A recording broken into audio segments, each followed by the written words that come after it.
exhibits, with people coming through, you can have something in the background like that, and they'll be in the picture. And just sell them a little DVD real quick with them. Oh no, look at that. See, Rex and myself, the dinosaur, tail over our heads. Look at that. How cool is that? Uh-oh. Rex, you got a dinosaur in your head. Oh, that's good. Look at that. I wonder who was operating.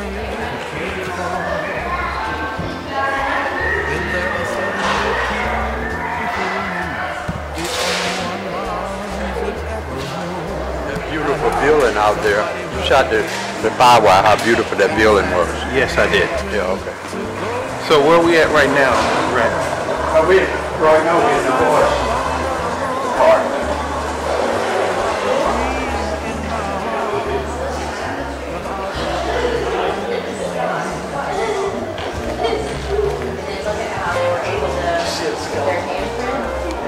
And then they would probably shoot. Guys, over here, look, let's see how many enhanced you are.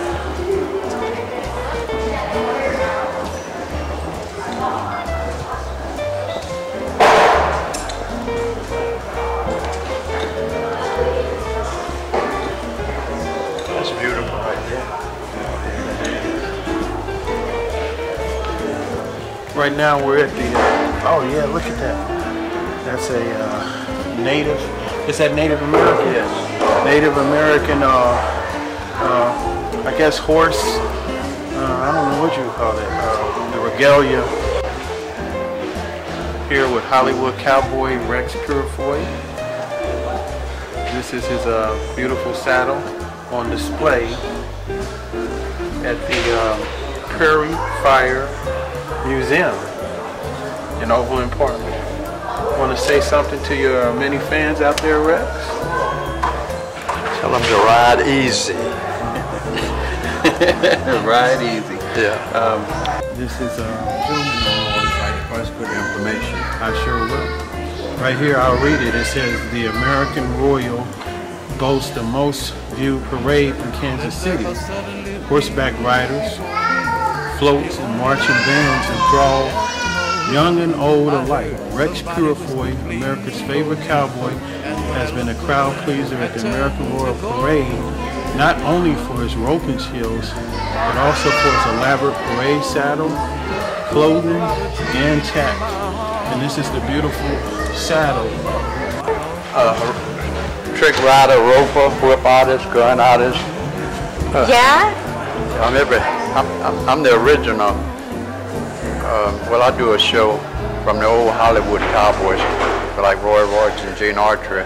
Yeah. I'm a collector and a Western entertainer since 1969. I've been performing since 1969 up until my last shows was at the Faulkner's Ranch and Pumpkin Farm. And what was the name of that place? Montessori. I performed for the American Royal for years, Benjamin Ranch for years,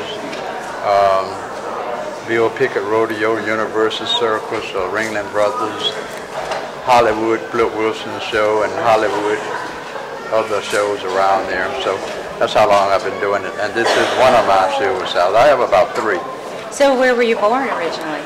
Durham, North Carolina. Well, when I was a little boy, I always wanted to do that. And when I got out of the Air Force, I pursued the roping to become a fancy trick rope artist, a whip artist, a gun twirler, with all the Hollywood cowboy costumes. So, and this saddle here is on loan from the American Royal, but it's my saddle. Which is the bridle and which is the breast collar? You have to educate me. This is the breast collar, and this is the bridle, or the Okay. headstall. Now the old Hollywood cowboys use this right here.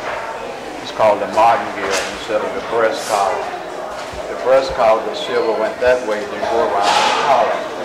Now Roy Rogers was the only Hollywood cowboy that used a breast collar around his horse trigger. Other Hollywood cowboys use the martingale with the silver around. So, okay, Rex. Purefoy. P-U-R-E. F-O-Y. F-O-Y. Y. Do you need some humble? And then just hit go? Yeah, it should come up. And then it's going to come up. Well.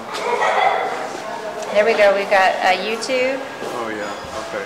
From 2011, we've got Bill Pickett Rodeo in 2010.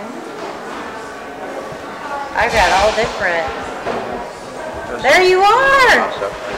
Oh my God! Look at that! Probably pumpkin farm there. That's at the American Royal there. Oh, that is amazing. I spent a lot of my life in southern New Mexico, and it was a different kind of horse culture there, and participated in a lot of the rodeos with friends of mine that lived in the area and farmed in the area and ranched in the area. And then back here, I'm from here originally, and it's very different. But we spend a lot of time now in Kansas and Pomona and Vassar and that surrounding area, and it's amazing how much the horse is still a part of that culture in a big way, and not just in the rodeo sense. It's actually part of the living farm. And this is real. I'm so glad I had this. Because I have a whole slew. Will you round up the kids? Because I want them to meet you. Because it's kind of cool to meet a living legend. And then they can associate it when they're watching. Because we're huge Western fans. Huge. When I teach, I'm a professor. And I taught a whole class based around the Western genre. And then the books that were also affiliated with that. Well, I go back to the times that we had to go to the movie and see the old cowboys, and I got to know all the guys by names. I got to know the crooks, the outlaws. I even look up some of the people now. They're dead, but I know what the contract called for when they started. I knew Republic Studios, Columbia Studios, what the Cowboys worked for.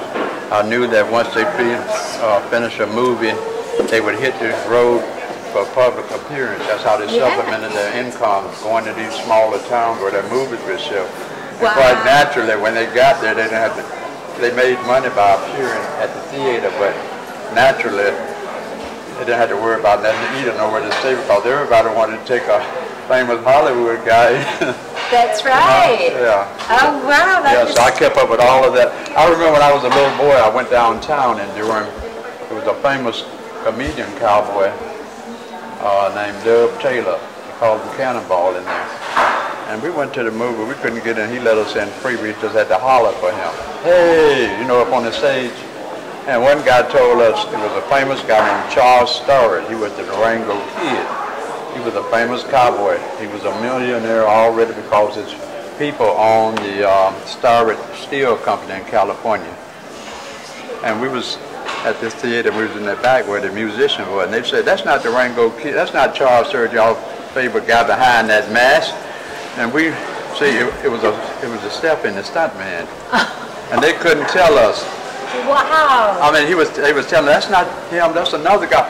And we got so bad with that guy telling us, but he was telling us the truth. We didn't know that, all the stunts was done by another man. It wasn't Charles Starrett doing those things. Whoa. And that really upset us. Yeah. So not true to the craft. Yeah, I can go way back and tell a whole lot of stories about stuff like that. Have you ever considered writing a book, and more specifically, a book geared at people have asked me about it. Yeah, I go way back on all kinds of things, and I even met a few of the Hollywood cowboys before they died. Now, this is some things I don't know what you're a historian, you say, but I don't know whether you remember some of the B-cowboy movies like Rex Island. Oh, trust me. I mean, my students explored an entire genre, everything from your standard sort of the big blockbuster movies that were, the Rio Bravo and that whole genre. But then Gene Archer, I met him before he passed away. Wow. I have a nice picture at home with him. We talked for just a minute. He was a real nice guy. Matter of fact, he was one of the richest Hollywood cowboys ever. Wow. Gene Archer was. He owned radio station, television station, hotels, motels. baseball club and everything. Wow. Matter of fact, Herb Jeffrey was the first and only black Hollywood cowboy singing cowboy. He started off back in the day with Duke Ellington singing, but he just died 8 months ago, about 6, 7 months ago. He lived to be 100 years old. Look him up, Herb Jeffrey. The Bronx. Herb Jeffrey. Okay. The Bronx Buckaroo. I'm going to write that down. And his movies are still available. What's that? Is this going on TV or is it? It's going to be out on the internet, and we're going to have, you know, it's going to be on Vimeo and different outlets. Oh, cool. Well, the reason I asked you about it, it's right off of 71 Highway. Oh, yeah. Do you know Mary Kelly? Yeah, I did a documentary. We're in production right now with a documentary called KC Two-Step, which is the art of two-stepping in Kansas City. And they're teaching it. And we filmed it. And I probably met the teacher. Yeah, well, Albert Baker. I met several of the different You probably teachers. met Albert Baker and Dee Barker. Horse, and then the more traditional kind of ranching cowboy system. And she was a medicine woman and a horse rider, and she was amazing. But this was her gift to me before I left. I saw that. That's nice. Yeah, isn't it neat? And so it's a Hopi. And then I was a metalsmith when I was at school, and so I created this out of some nickel that was left over, and it was in order to make sure that the ring stayed on me. Oh yeah. Because it had been sized to her beautiful. Trying to figure out how to work it, but they have a little video off to the side. So it's like, I know, I started messing with it. he's not holding up. Oh yeah. There's a picture there where I'm guiding the rope around the star paper. Put that.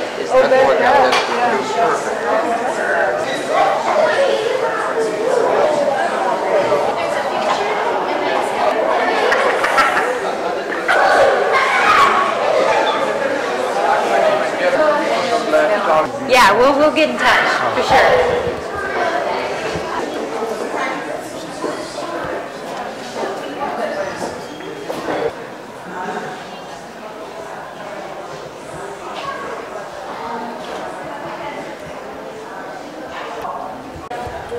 Talk about it and stuff. But there's a lot of history about horses you didn't know that you need to read some of this stuff up here. How do you feel about having an exhibit here in the museum? It's wonderful.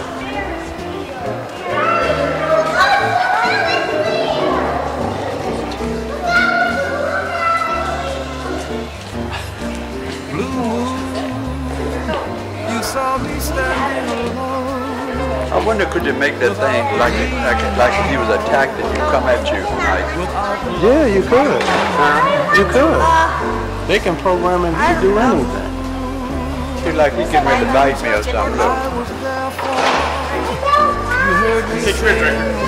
I thought that. Oh, you see the pterodactyl? See me right there? See if he was going to attack me right there, look. Oh, you got pterodactyls and all kinds. My son, he knows the name of all those different kind of little dinosaurs. Oh, that thing. Yeah. So you can easily make a move.